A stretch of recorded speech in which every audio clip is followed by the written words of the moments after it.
In this video, I'm going to attempt to establish just how large and widespread the Mandela Effect truly is. And I'm especially going to attempt to verify whether or not virtually all of humanity is somehow misremembering about 15 familiar Bible scriptures the same way. Because if that's true, there would need to be a cause for that. And that cause would need to be powerful enough and pervasive enough to overcome all of the influences of the correct renderings that Christians and especially pastors are continually exposed to. Some of the things that I'll try to document in this video is the Mandela Effect, as it's called, a worldwide phenomenon? How many people claim that this phenomenon is authentic? Does it affect people across all demographics? How long has it been going on, and is it growing or fading? And most importantly, is virtually all of humanity misremembering about 15 scriptures the exact same way? Now, at this point, I've been unable to find any third-party polls or surveys that attempt to determine if a large demographic of humanity is misremembering Bible scriptures in the same way. So I've conducted my own poll that I think provides sufficient evidence that virtually everyone in the world is in fact misremembering a significant number of scriptures the same way. However, to build on that study, I will also examine some other studies and sources to try to get a better sense of how widespread this is and how it's affecting people. Some of these other sources that we'll look at include the Google Analytics and Google Trends, Google Keyword Search Volume, several peer-reviewed studies on the Mandela Effect, international polls by third-party organizations. Then we'll look at subscriber sizes of both Mandela Effect YouTube channels and Facebook groups, and what are the demographics of those channels, and then also comments from listeners on guest interviews that I've done. So according to the scientific discipline of probabilities, the chances of only 5 people misremembering only 5 Bible passages the same way by chance would be approximately 10 to the 19th power, which is a very large number. It's a 1 with 19 zeros to 1. As a reference, 1 in 1 quintillion would be 10 to the 18th power. So this number is 10 times larger than that. It's 1 in 10 quintillion. So I asked ChatGPT to calculate the possibility of this happening by chance, and here is the prompt that I used. The prompt is available below as well if you'd like to cut and paste it into chat yourself, and you can see the math that I derived at. And here it is. I told it to assume that each question only has 10 possible answers, which is very conservative, and that all 5 people pick the same wrong answer. And so it started to do the math. This is the math on one question, everybody getting one question wrong, and then everybody getting all 5 questions wrong the same way.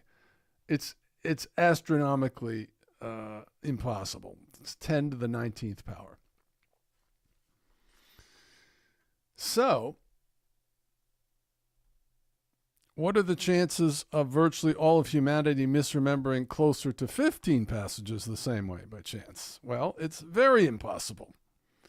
And so since math doesn't really care about your doctrine, it seems very clear that if I'm able to establish with some certainty that virtually all of humanity is misremembering 10 to 15 familiar Bible scriptures the same way, then that will represent a completely objective and virtually irrefutable empirical evidence that the Bible is supernaturally changing. And any attempt to explain this observation by suggesting that the entire world is somehow confused by misquotes from pop culture will be rendered provably laughable and will need to be abandoned by anyone that wants to continue to appear rational. Now, before I begin, let me just point out 2 studies that try to establish what the average number of people misremembering something is in any given event. The first study is by Lotus and Pickrell, and its finding was around 25 to 30% of participants remembered the false event as it actually happened. The second study was Wade, Reed, and Lindsay. They had a similar finding. 30% of participants recalled the false events after being exposed to manipulated images. So these studies indicate that the average amount of misremembering is going to be anywhere from 20 to 30%. So if we can show percentages of misremembering that are significantly higher than that, I think it's fair to suggest that we will have a significant finding that would indicate the need for some sort of influence to cause that. However, if it is also proven that this unusually high rate of misremembering is not varied, but instead the people are all misremembering in unison, then the numbers become impossible to explain outside of a phenomenon. The poll that I conducted does seem to establish that very thing. I did this by asking people to provide an answer to 13 fill-in-the-blanks Bible quiz questions. And the results were very close to what I expected and essentially are impossible unless there is a cause. You can find the poll and the results as they are today at alteredbible.com. I just posted this a few days ago, so if I wait, I'd get a much larger sampling, but what I have already is more than enough to prove my point. And anyone can do this for themselves anyway, so you don't even have to take my word for it. So let's look at the study. The first few questions give us a snapshot of demographics. Question 1 here asks, what is your country of residence? And the survey shows approximately 25% live outside the U.S. So as the number of responders grows to 100 and then 1,000, we'll have a very strong case that this phenomenon is happening to the people worldwide. So already with 38 responses, we have folks from UK, New Zealand, Germany, Canada, Australia, as well as the United States answering our questions. And we will document this further when we look at the demographics of my channel. This highlights the fact, though, that this is not a few people in the U.S. alone in their mom's basement that's simply being amplified by the internet. These same international respondents answered the Bible quiz questions, which proves that people all over the world are misremembering the same way. In 8 years of doing this, I've never met or heard of anyone that isn't misremembering, just like everyone else. So it's easy to agree that this is happening. Well, then we have the question of how much time do you spend on social media? And approximately 18% said none. Another 8% only 15 minutes a day, and 13% only 30 minutes a day. Well, this is a very significant data point, as it virtually eliminates the argument that this can be explained by confusion from misquotes from pop culture, because these people are testifying that their exposure to misquotes would be negligible or not at all. Another common tactic by the unconvinced is to try to paint everyone with a broad brush and insinuate that nobody really studies their Bible anymore, but my survey indicates a very different story. Over 31% of people claim to read their Bible every day. Another 13% read their Bible 3 to 5 times a week. So the idea that our testimonies can be explained because we're all simply biblically illiterate boobs is a shameful attempt to bear false witness and paint an unknown group of people with a broad brush. I asked the respondents if they believe the Mandela Effect is a real phenomenon and that many things in their reality are not as they remember them, and over 82% said yes. Now, this is an important finding to document because the unconvinced keep demanding that we're just misremembering. But our testimony is that we're not misremembering. Our testimony is that we're adults and we know what misremembering is. And this response is showing in no uncertain terms that people all over the world truly believe that we are not misremembering, period. This next slide asks to rate their response if they've ever experienced anything like this, like the Mandela Effect before. And the response actually surprised me. I think it's possible that people misunderstood the question, because half of the people indicated that they have experienced something like this before. Or maybe they were just thinking about deja vu or something like that. But 21% did agree that they'd never experienced anything like this before. And it is important to note that there's never been an event like this in recorded history. The next question is, rate your response and ask them if they notice that everyone is misremembering the same scriptures that they are, and that they're misremembering the same way. And 44% strongly agreed, and 31% agreed that everyone around them is misremembering the same scriptures the same way that they are. And this further documents that this phenomenon is affecting all of humanity.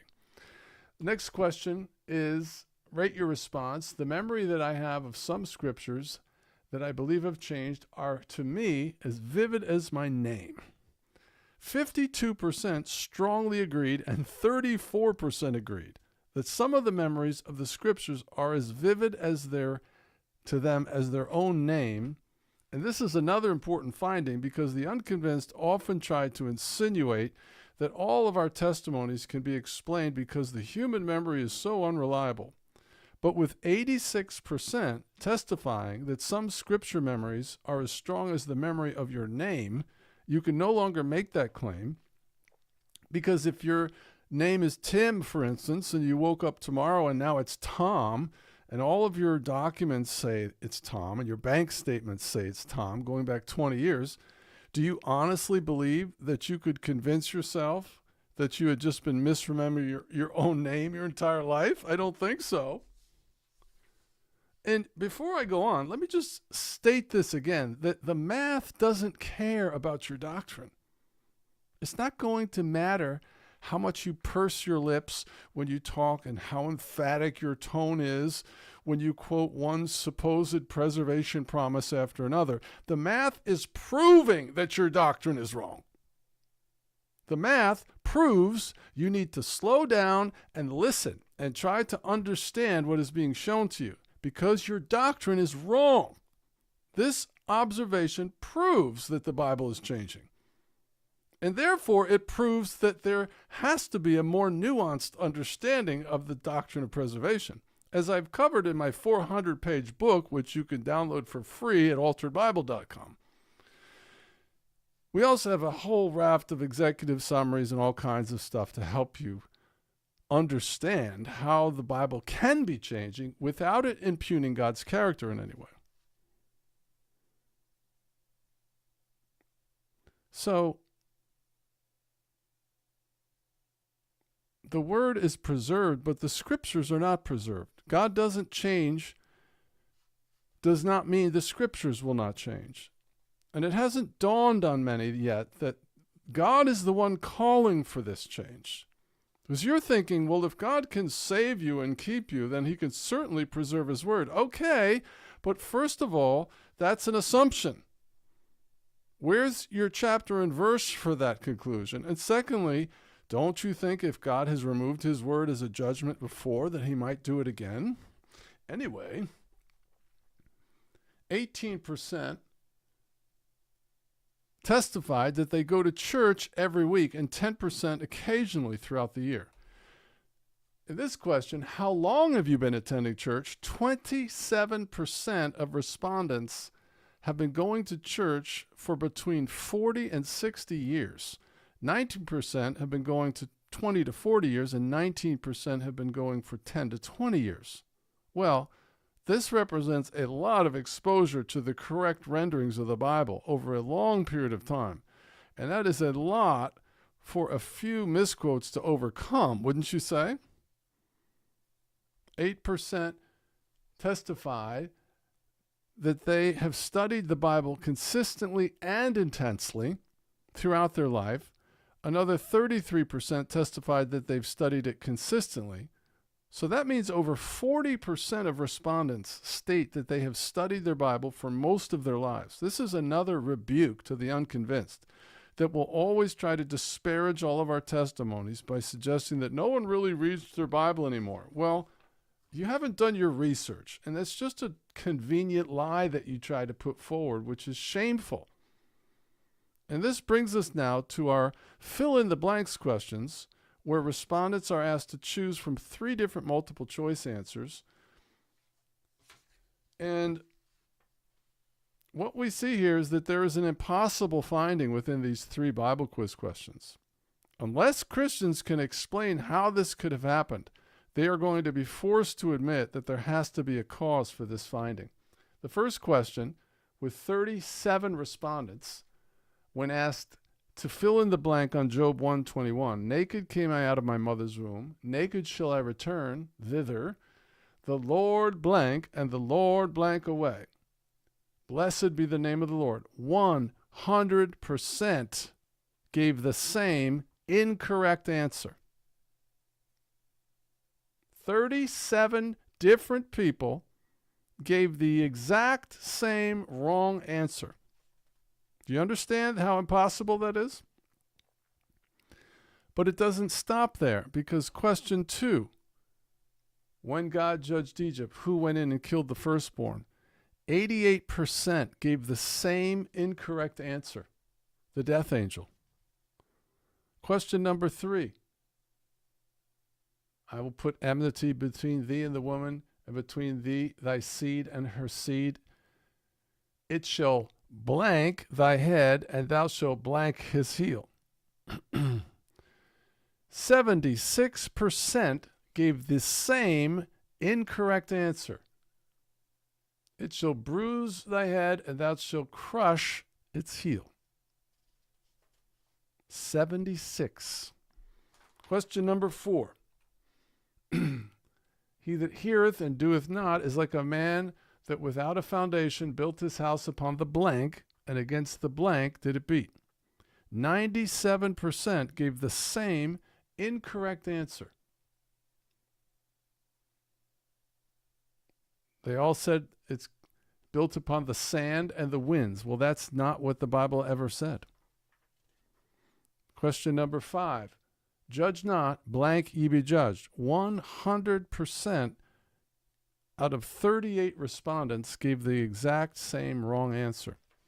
So we're already off the scale of this possibly happening by chance. But let's continue. Who did Jacob wrestle with all night? 63% gave the same incorrect answer. Who laid down with the lamb? 97% gave the same incorrect answer. What did the dove have in its mouth when it returned to Noah to indicate that it had found land? With 38 people, 92% gave the same incorrect answer. Now, these are all people that have been exposed to the Bible their whole life. They seem to be all being steered in another direction somehow. They all seem to misremember all of these in unison. They're not misremembering them randomly. They're all misremembering the same way. Jesus said, put up again thy sword into its place, for all who blank by the sword shall blank by the sword. Well, we all know what that is. All that live by the sword shall die by the sword. But there is not one. These are all universal changes, by the way, except for the 2 King James ones. They're in every Bible. He that lives by the sword shall die by the sword has never existed in any version. Not the King James, NIV, NAS, you name it. It doesn't exist. But 92% chose the same wrong answer. For where 2 or blank are gathered together in my name, there I am in the midst. 89% gave the same incorrect, wrong answer. These are statistically impossible. What you're looking at is statistically impossible. This is lying signs and wonders. Remember those? 65% out of 34 people picked the wrong answer. They all got it wrong the same way. Okay, my people blank from lack of knowledge. 87% got the same wrong answer. And therefore I delight in weakness, in insults, in distresses, and persecutions, in behalf of Christ, for when I am blank, then blank, blank, blank. Well, 97% chose the same wrong answer. When I am weak, then he is strong. That's what they all picked. But it's never been that way in any Bible, in any century, in any version. There's no variants, there's no modernizations, there's no misprints, there's no version confusion. And now, what I'm going to show you. Of course, we only need 5 that look like this, and we've gotten 10. 10 in the 90 percentile, or somewhere thereabouts. And it's not 5 people, it's approximately 35 to 38 people. So what you're looking at is so impossible without a cause that you're humbled. You're forced to admit that this has to have a cause. Now, the only possible explanation that the entire body of Christ can come and offer is that the entire human race is somehow bamboozled by misquotes from pop culture, the Catholic Book of Prayer, the song Peace in the Valley, which quotes the lion laying down with the lamb. And so the problem with this far-fetched hypothesis is that I can do this quiz that I just showed you with pastors. And I calculated that pastors were going to spend approximately, throughout the week, aggregately about 3 hours a day exposed to the correct renderings. That's actually pretty conservative. I'm preparing messages, and sometimes it takes me 3 to 4 days of poring over the scripture to put the scripture, the message together, and then I have to deliver it, so it's easily 3 hours a day. So some people suggest that pastors misremember Bible passages due to these misquotes, and this idea suggests that even with long-term exposure to the correct Bible text, occasional misquotes could somehow overwrite the memory of these content experts. And not just 1 or 2, but in this case, 13. So what I did is I went in and I gave chat a series of questions or assumptions on what is the probability of pastors misremembering in the 80 to 90 percentile, 13 passages, because they were confused by misquotes. And on the left, you see our, this is our finding of 10 to the 19th power. On the right, the math comes out to be 10 to the 6,240th power. It's so astronomically impossible. And so just bear with me here. So here's our assumptions. Pastors spend 3 hours a day, 7 days a week, being exposed to the correct renderings. And they've been doing that for 4 decades. This is a massive cumulative exposure to the correct renderings. Builds strong long-term memory for the correct renderings. Right? Hypothetical assumptions. Pastors allegedly spend 1 hour a day. This is what I'm assuming to try to come up with the math. During that hour, they might see 1 different misquote once per day. And this would be on Facebook, YouTube, WhatsApp, Instagram, TikTok, web chat, and Messenger and Telegram. Now, in other assumptions, pastors actively are committing the correct passages to memory and are easily able to recognize and reject misquotes to some degree. I mean, think about it. When you're proofreading your child's paper, can't you notice when words are misspelled? Well, this is no different. So any calculation has to account for this resistance factor. Another thing that I asked it to calculate is that misquotes must appear on all 8 platforms every day, because most people only look at 1 or 2 platforms. And since everybody's misremembering, it would have to be on all the platforms. And since we're misremembering the same way, it would have to appear in the same form across all the platforms without variation. So if you factor in all of those assumptions, the math came out to be approximately 10 to the 6,240th power, which is an inconceivably high number. And, cut it in half 100 times, and it's still impossible. The probability for most pastors to misremember 13 passages the same way at an average rate of approximately 89% due to misquotes from pop culture is approximately 10 to the 6,000th power. So this screenshot here is the entire body of Christ on the right, trying to suggest that we're confused by misquotes and variants. And on the left is the entire Mandela Effect community saying, that's the most ridiculous thing I've ever heard. And here's the math that chat used to come to this astronomical number. I'm not going to really spend any time showing it to you or reading it and trying to pull it apart because it's a very generic, broad calculation. But it does give you some sense of how ridiculous this is. Now, here's how you can know that the misquote hypothesis is impossible. Ask yourself this. If someone on Facebook posted there is no God, would you suddenly and without even realizing it become an atheist? And think about it. What we're being asked to believe is that these misquotes are subconsciously wiggling their way into our long-term memory without us even knowing it. On not just one or two, but 10 or 15 familiar passages.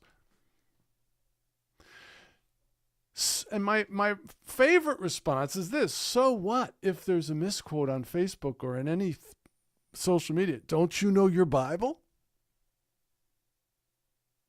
How many times would you need to hear, let's say, Jesus cried misquoted before you'd believe you would subconsciously adopt it into your long-term memory? Think about it. How many times would you need to hear Jesus cried before you would somehow adopt it as your memory of what the Bible always said? The answer is never. You could hear it 100 times a day and you'd always see it for what it is. It's misquote, and you wouldn't adopt it. If everyone's misremembering the same way, and that's being caused by misquotes, would you agree that there must be only one misquote for each 15 scriptures that everyone seems to be misremembering the same way? Well, my question is, do you have any evidence to support that there's only one misquote in the entire world for these 15 passages? And of course, since most people only look at one or two platforms, these misquotes would need to be equally as often on all platforms. Do you have any evidence of that?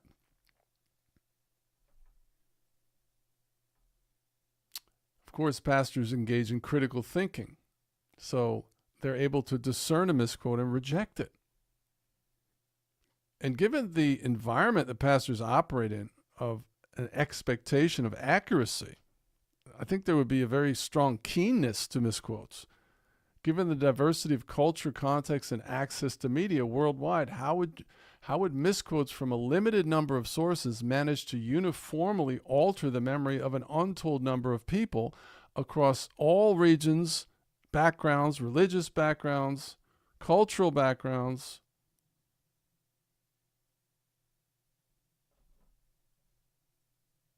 This is very far-fetched, and it is not the reason for this.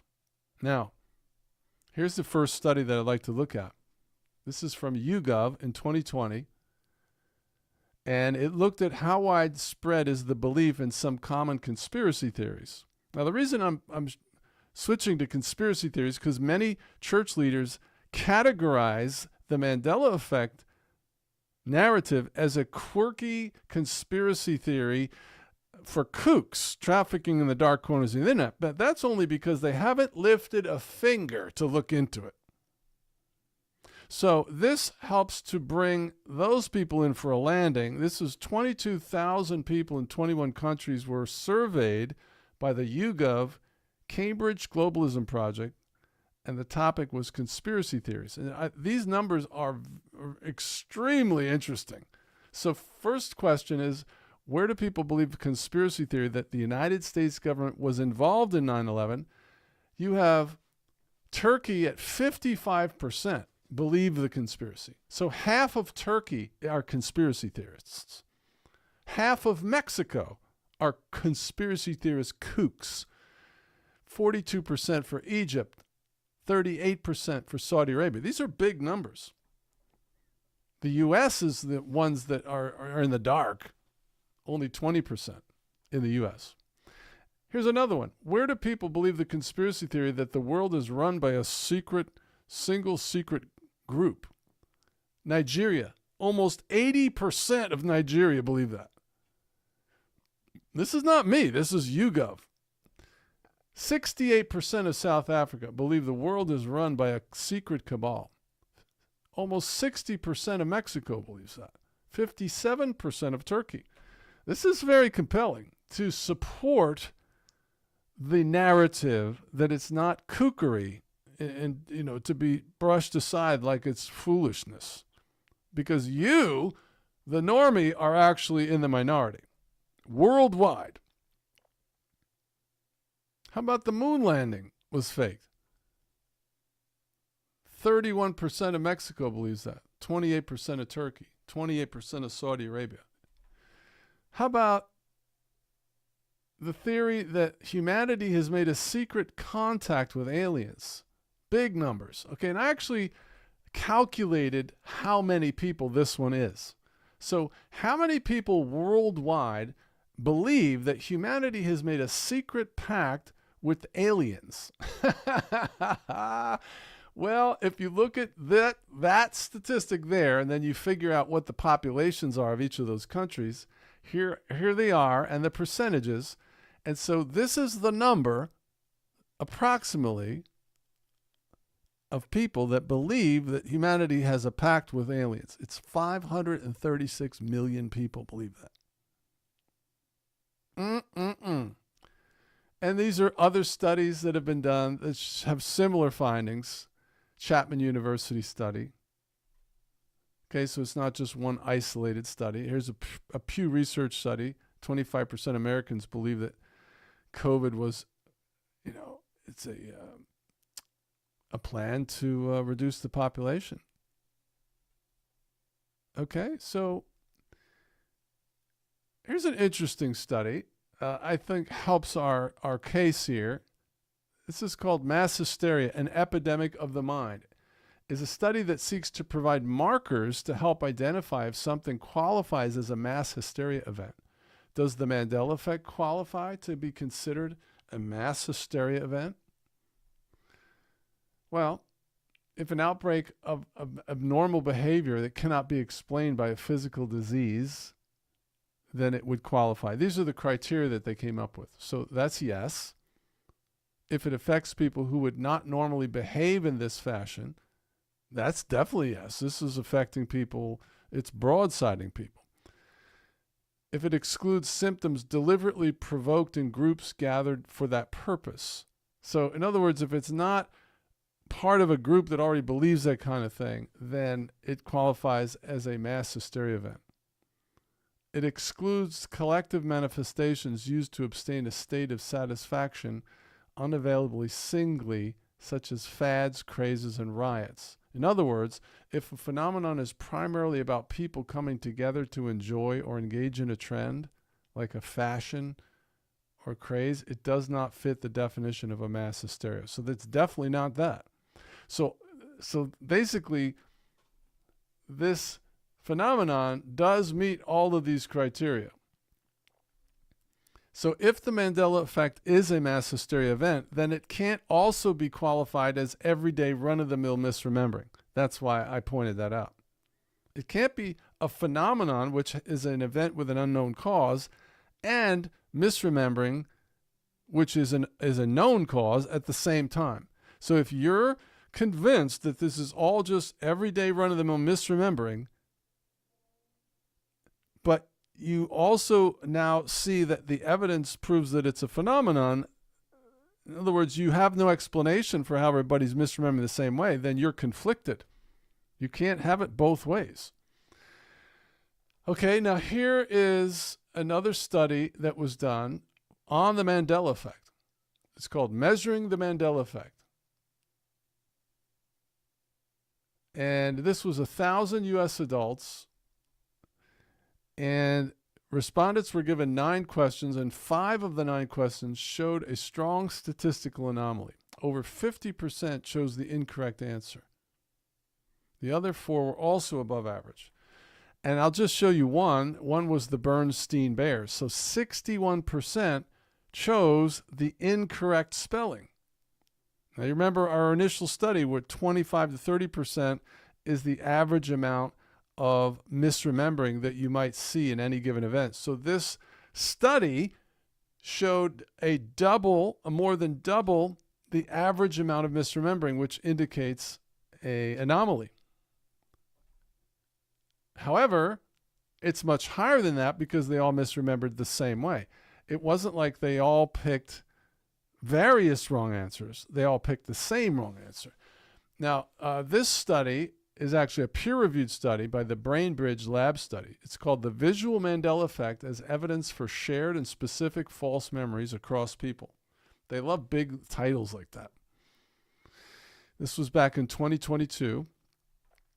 And this study successfully demonstrated that 7 specific images, C-3PO, Curious George, Fruit of the Loom logo, Monopoly Man, Pikachu, and Volkswagen logo, and Waldo, met the criteria for what they call a VME apparent image. That stands for Visual Mandela Effect, which is shorthand the researchers use to refer to instances where large groups of people misremember the same visual detail. These images had low identification accuracy with a specific incorrect version that people consistently misidentified, even though the manipulated version were never previously seen by the participants.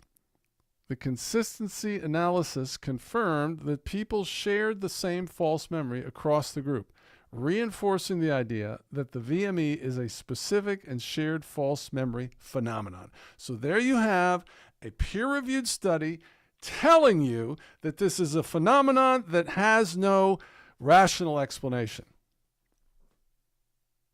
The researchers stated that they haven't yet been able to pinpoint a single reason for why this happens, but they have eliminated a few possibilities. So far, the researchers have found that people tend to remember and forget the same things.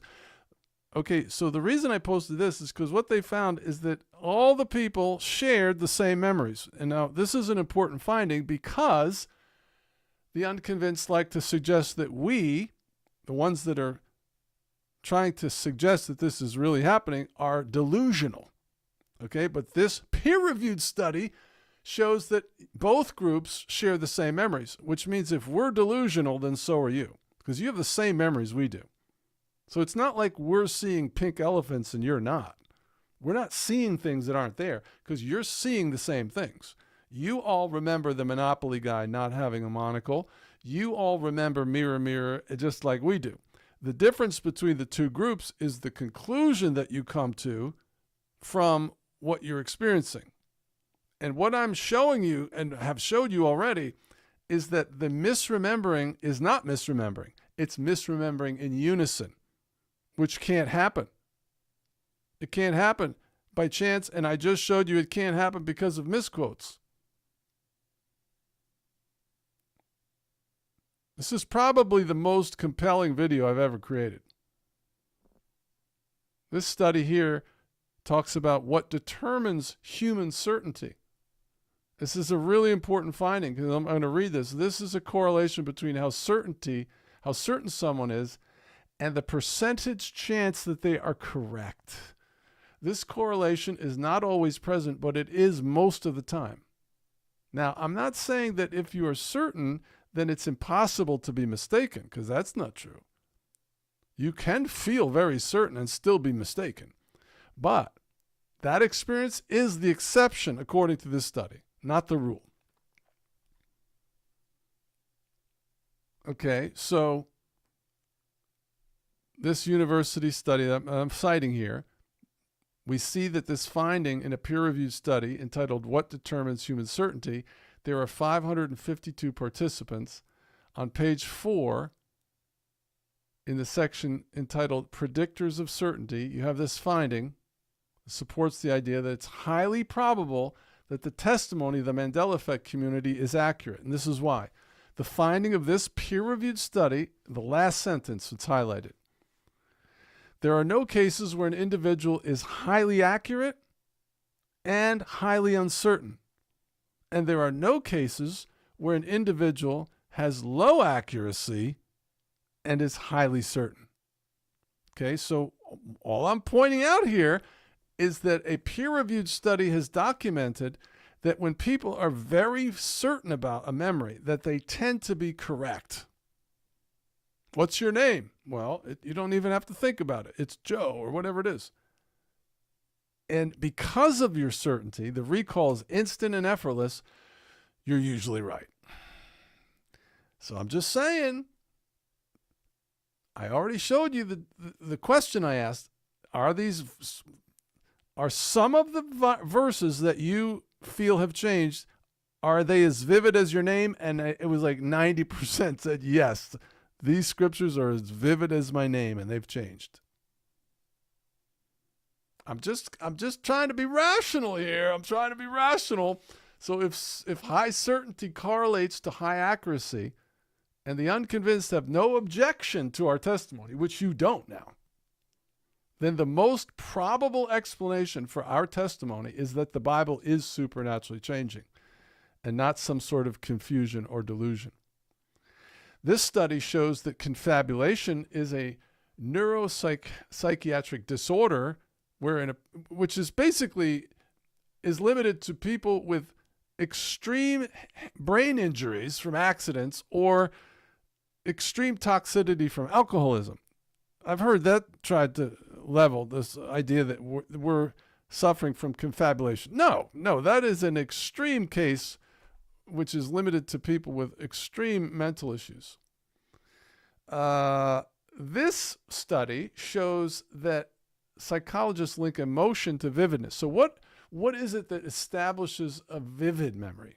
Well, some people have tried to argue that these passages aren't vivid. Well, you don't know that because of this study. Because what this study shows is that it is an emotional state, not the number of exposures, that can be a leading factor in how vivid a memory is. So I've dismantled all of your arguments in this video. Now let's look at some of the other data that supports how widespread this issue is. Okay, a Google keyword search on the term Mandela Effect shows 450 searches every 30 days for this topic. And then there's a whole bunch of other similar searches. So it's in the millions of different searches for this topic every month.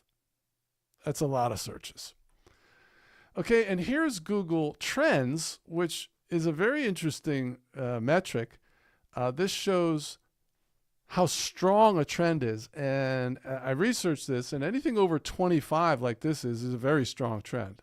So back in 2016, it peaked, and then it came down to the 25 line, and it's bouncing off of that very strong. So this over an 8-year period indicates a very enduring interest and not a passing fad. Okay, you have Facebook has over 300 active Facebook groups dedicated to discussing the Mandela Effect. Some of them have as many as 180,000 members. So this is a really, really big movement. I mean, there's something to it. Listen Notes is a really interesting search engine for podcasts, and the search for Mandela Effect episodes maxed out at 10,000. It doesn't return more than that. So it gave me 10,000 different episodes of podcasts where they're covering the Mandela Effect. Then you have these young kids who are making videos that are going viral on the Mandela Effect. They just give examples of pop culture Mandela Effects, and they're getting 7.3 million views, 5 million views. They got tons of those. Now, here are some of the larger YouTube channels that are basically exclusively covering the Mandela Effect. You've got the Brian McFarlane Effect, 31,000 subscribers. You know, this is not conclusive, but it does give you some indication of how much interest there is and how many people believe this. Because typically, the unconvinced are not going to subscribe to these channels. Here's Cynthia Sue Larson's channel, 35,000 subscribers. Moneybag73, who exclusively covers the Mandela Effect, almost 46,000 subscribers. Truth Shock TV, 146,000 subscribers. Jacob Israel, who's been covering the Mandela Effect for years. I remember watching him in the very long ago. He has over 200,000 subscribers, and then all time has 348,000 subscribers, covers the Mandela Effect. So that gives you some idea. Now, my channel, which is at about 8,400 subscribers, gives us a glimpse into the demographics. And I have to assume that these other channels that I just showed you have similar demographics, where I have listeners, as you can see on the screen here, in 50 countries. Here they are. This is my YouTube channel from June 2017 to June 2025.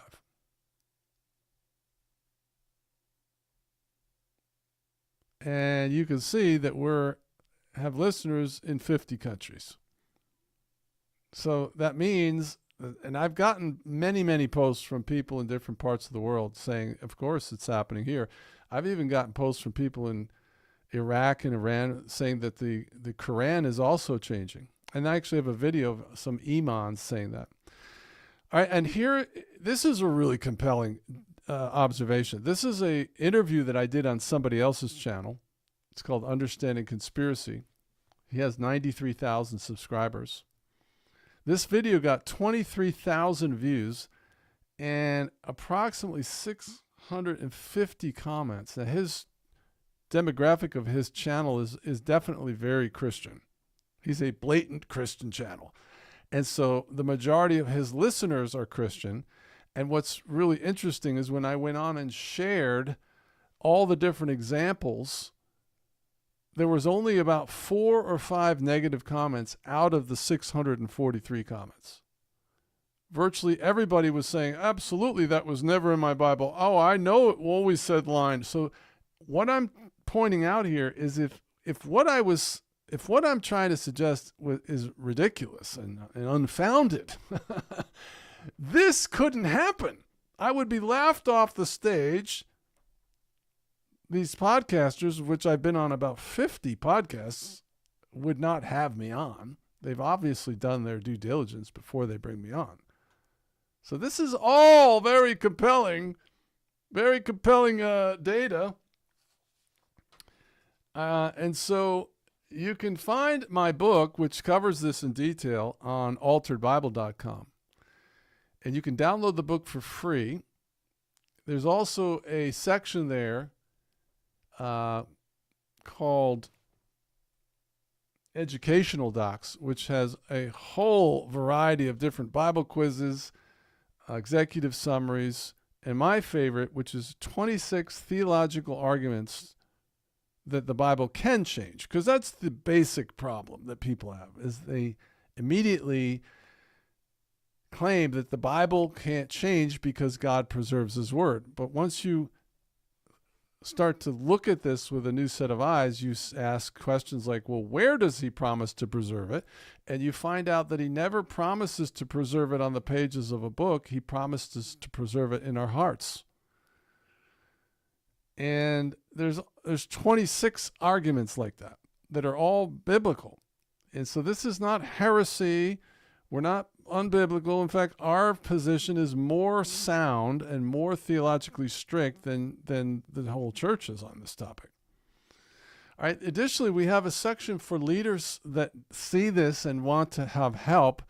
We'll be conducting a weekly mastermind call where we'll do a 15-minute training that's curated for church leaders. And then we're going to open it up each week for Q&A and just be here for you to help shorten your learning curve and support you in how to walk through this, because we've been walking through it for 8 years. And you can contact me directly, leaders, at wakeuporelse@proton.me or pleasewakeuporelse@gmail.com. I'd be glad to talk with you privately. I'm not going to try to expose you or hurt you in any way. I'm here to help you. I have a burden for the church, And I do know that this is taking place, and so God has appointed me to create this content to help you see that this is not a theological conundrum. What it is a reformation of a purifying of the doctrine, and basically an exposing the fact that the church, unfortunately, has exchanged a heart relationship in many ways for a intellectual, miracle-free type of Christianity. And so this is actually a judgment by God, very similar to the Tower of Babel or Amos 8:11, Lamentations 2:9. I list about 8 different times in my book where God has removed his word as a judgment. So this is not even unprecedented for God to do this. All right, so you can go to the educational docs section and you can see our executive summaries, our doctrinal evidence, answers to objections, and then I have a whole list of different Bible quizzes, and I have universal and King James only doctrinal paradoxes, which will curl your hair when you see what's in there. So thank you for listening. I look forward to hearing from you at your convenience, and we'll be here for you when you're ready. God bless.